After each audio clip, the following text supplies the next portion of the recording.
Come sit on the sofa while I slip into something more comfortable. Alright, we've talked about 90s Nicktoons and their mature jokes already, so it's only fair to give you Cartoon Network fans the same treatment. There are plenty of differences between these two networks, but the most notable for today's purpose is that while Nickelodeon's 90s cartoons have always been more outwardly clean and tidy, Cartoon Network made way less of an effort to hide just how raunchy things could get. From self-proclaimed womanizers to casual reality, things are about to get wild. I'm Keefe Nosi with Wicked Binge, and today we're talking about 90s Cartoon Network adult jokes, cleanest to dirtiest. Let's get started with one of the world's finest illustrations of the term girl power. The Powerpuff Girls. The horror. In a cheeky reference to the movie Apocalypse Now, Blossom tells a little boy who ate 47 broccoli during their rebellion to Stay down, soldier. You've seen enough action. There are some other innocent pop culture references in the show too, like Boogie Nights and the Death Star, a Star Wars reference for one example. Dick Hardley. But getting started on the dirtier ones, the professor's old college roommate was named Dick Hardley. We'd usually say we feel for him becoming a villain with a name like that, but he's gonna show up again later, and you'll see why we don't really have any sympathy to spare for him. Flipping the Roach. In one scene, Roach Coach falls off of a building, and his twitching robot hand inadvertently flips the Powerpuff Girls off. Or was it intentional? Daddy. In one of the classroom scenes, a drawing of an angry man holding a bottle can be seen on the wall labeled Daddy. Clearly some poor kid's alcoholic father. I hope they're okay. From what angle? The Powerpuff Girls are having a hard time against the Rowdy Rough Boys, so Miss Bellum gives them some advice to use the right angle to defeat them. What? Of course, them being little kids, she only means they should try being nice, but given Bellum's assets, I think we all know what her angle would be. Too big to handle. Speaking of the Rowdy Rough Boys, it turns out Miss Bellum was right. The key to defeating them was kisses. Whenever their masculinity is threatened, they shrink in size. Bob's Septic World. In one scene, a vehicle for a company called Bob's Septic World is visible with the catchy slogan, "We're full of it." Given the very dirty nature of septic tanks in general, yeah, I'm sure you are full of it, Bob's Septic World. Blossom's Cerebellum cosplay. Surprising nobody at all, Miss Bellum will be appearing a lot in this video. For example, there's the time Blossom cosplayed as her by shoving some stuffed animals in her shirt. Side note, Bubbles using her ponytails to make the mayor's mustache is peak character design. Another cosplay? First Miss Bellum, now Cartman from South Park? Blossom should start cosplaying more often, she's pretty talented at it. Surprising developments. In one commercial for the series, Wonder Woman proudly tells the Powerpuff Girls that they're developing into great heroes. Someday we'll be as developed as you. Squirrels eat nuts, stupid. The girls get into an argument about whether a little squirrel they found is a boy or a girl. Apparently, part of the debate was what they were eating. How do you know it's a boy? Squirrels eat nuts, stupid. And considering the nuts choice of words, I think Buttercup's recommendation of Bruce is actually a great name choice. Oh no. I know. What a drag. In one scene featuring three very unconvincing men cosplaying the girls, it's described with the phrase, What a drag! obviously a reference to drag shows in general. Mascu Max. Just after kicking out the Powerpuff Girls for being little girls and not manly enough to join the Justice Friends, the men are met by the villainous Mascu Max, who dares them to challenge his own masculinity and see if they measure up. I feed off your expressions of manliness. Watch out, guys. This guy's voiced by Clancy Brown, aka Mr. Krabs, so you know he means business when it comes to manliness. The mayor's conjugal visit. After Sedusa flirts with the mayor while disguised as Cerebellum, he decides to pay her a visit in prison, in quite a rush. Visiting hours are almost over. Toodles. His iconic perpetual wink only makes things more suggestive.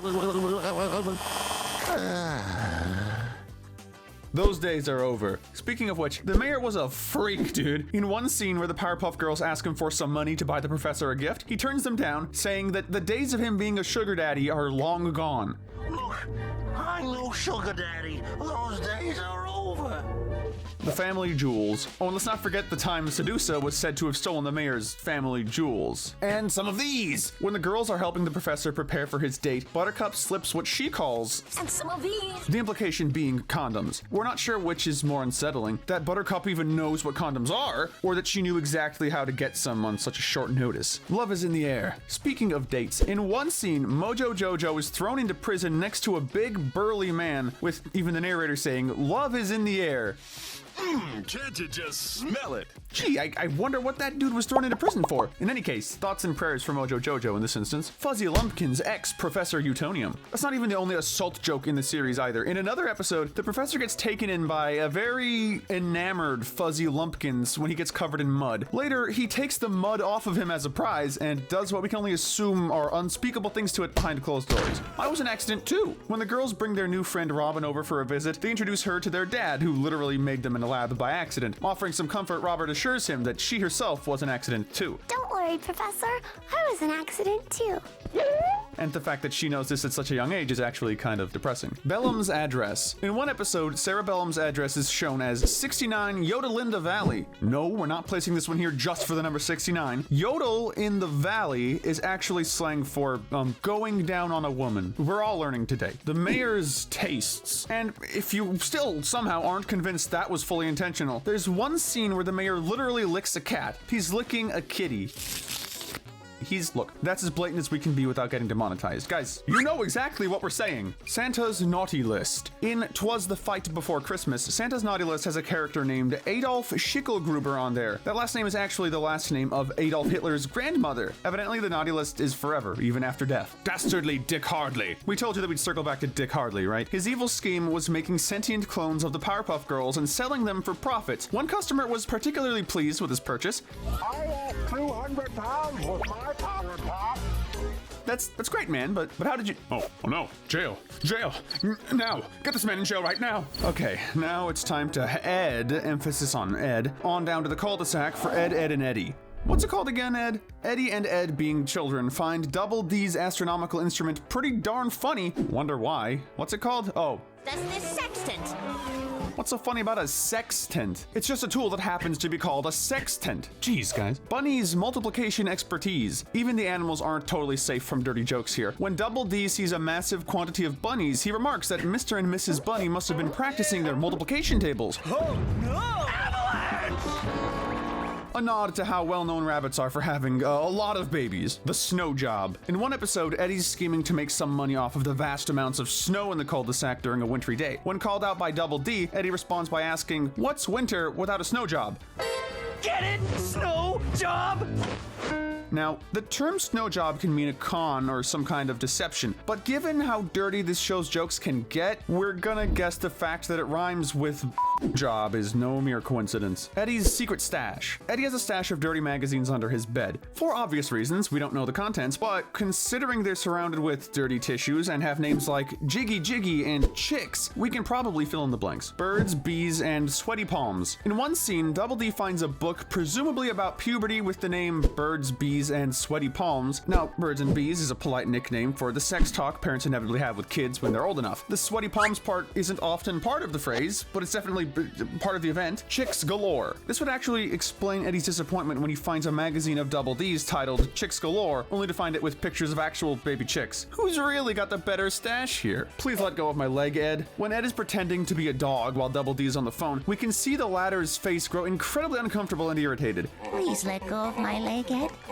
Anyone who's familiar with some dogs' habits of dry humping anything they can get their paws on knows exactly what's going on here. An interesting bathroom note. Man, there are a lot of self-pleasure jokes in this show, huh? In another scene, the bathroom has a note on the wall that simply reads, "Don't touch yourself." It's barely noticeable and not reasonably stopping anyone, but all that matters is that it's very much there. The old rubber glove treatment. Eddie quips to Ed and Double D when he finds the former wearing a reflector on his head, asking Double D if, Did Dr. Ed give you the rubber glove treatment yet? obviously a cheeky reference to prostate exams adult men have to face. Side note, is it just me or does Ed seem to have a thing for Double D? Like, we aren't thinking too hard about it, we're just thinking a little bit about it. The bananas are crushing my apples. When a bunches of bananas topple down onto Rolf. Wait up, the bananas are crushing Rolf's apples!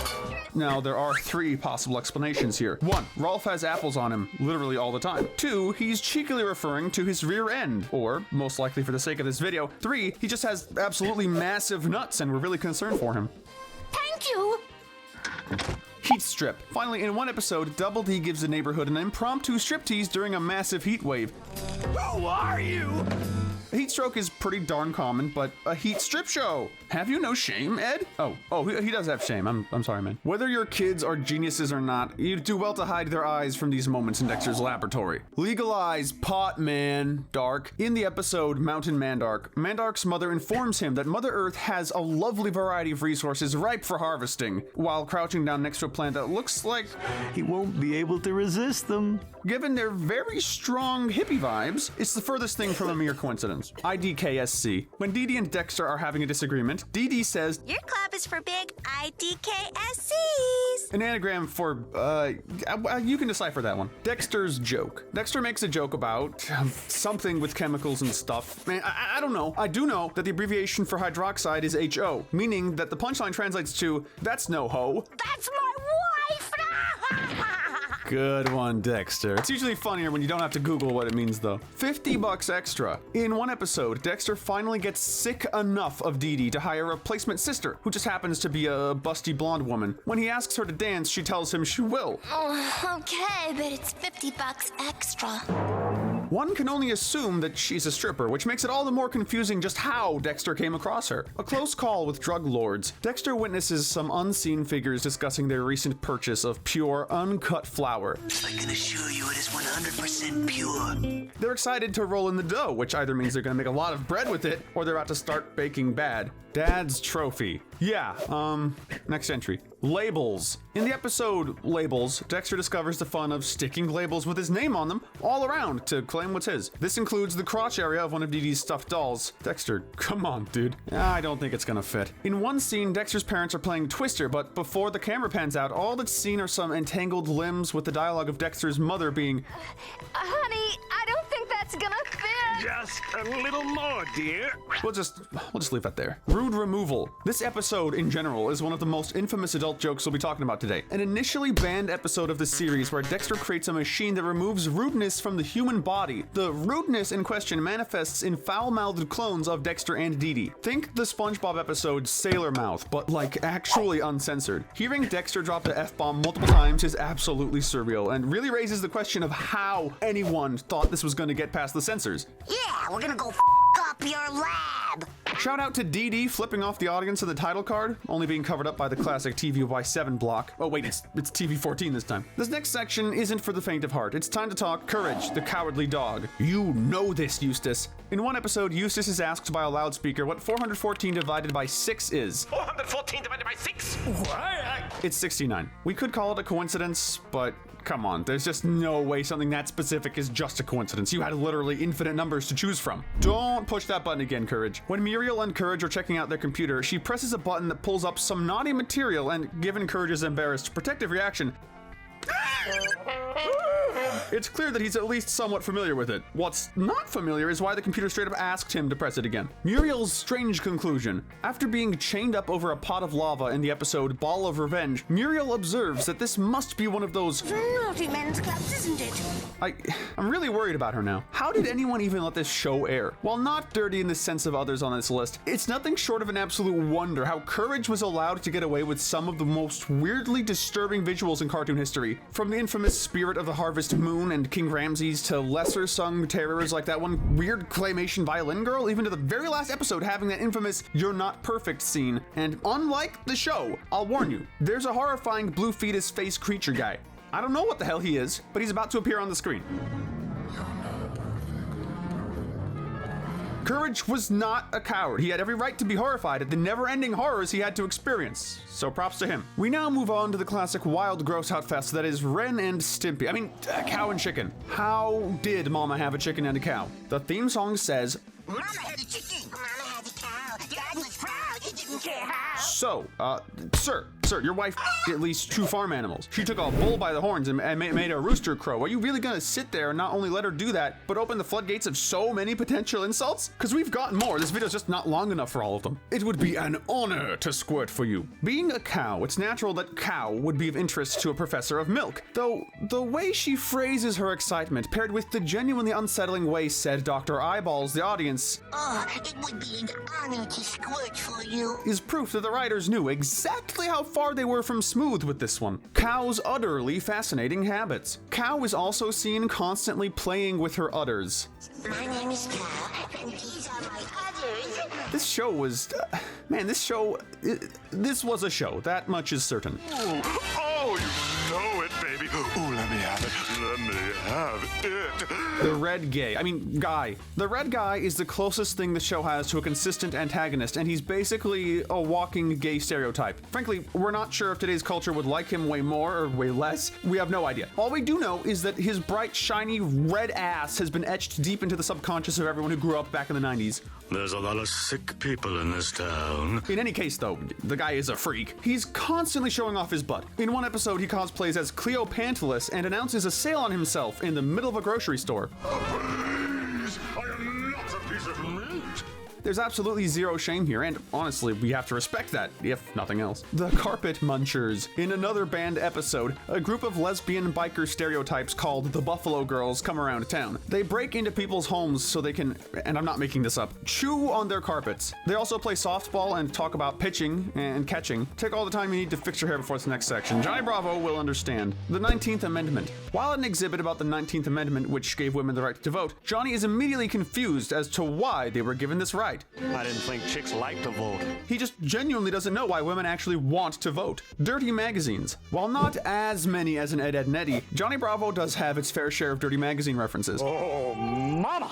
In one episode, after being told he has 6 seconds of consciousness left, he pulls out a magazine with a trifold page and a scantily clad woman. Also notable is the time a little girl exposed him for looking at a fitness magazine full of almost naked men. He's looking at pictures of almost naked men!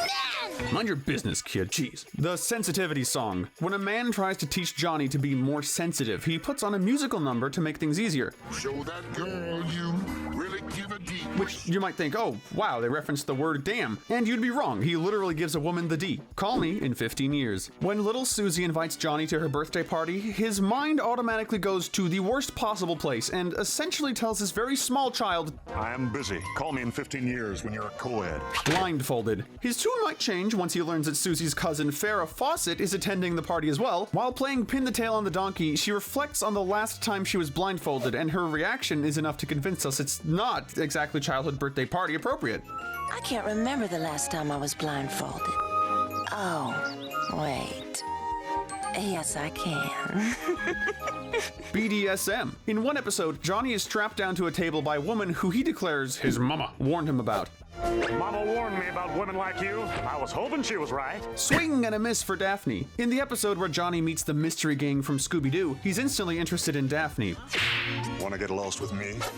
But a suggestive eye roll from Fred cements that she's got other plans elsewhere. Cheer up, Johnny. You could always go for Velma or Shaggy. Thwarted virgin sacrifice. After being kidnapped by some Amazonian women who attempt to offer him as a virgin sacrifice in their volcano, Johnny is promptly spit out, proving that he's definitely got his V card stamped out plenty off screen. Oh, also notable, he lands on the island of beautiful men. I can already tell you're going to feel right at home here. Who seem very happy that he's graced them with his presence. The troubled teen hotline. Strangely, this isn't the first time we've discussed a phone hotline in these adult joke videos, but it's the first time anyone's taken a troubled teen girl talking about her breakup and turning it into...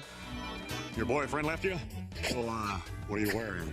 I Am Weasel is up next, and there's no weaseling out of it. Wait, is that offensive to them? Weasel Affair. In one episode, Weasel is encouraging his crew to complete a bridge they've been working on for ages. One excitedly remarks that he can't wait to see his child, who was born 2 years after I started this job. Unfortunately, it looks like his wife was buying some commissions while he was away. Sorry, dude. Cleo Pantelus. Oh yeah, back to the whole Cleo Pantelus thing from earlier. Enjoy this absolute masterpiece. I had no idea the asp problem was this big. There. Now the red guy's bright red ass will be ingrained into Gen Z's subconscious too. Mission accomplished.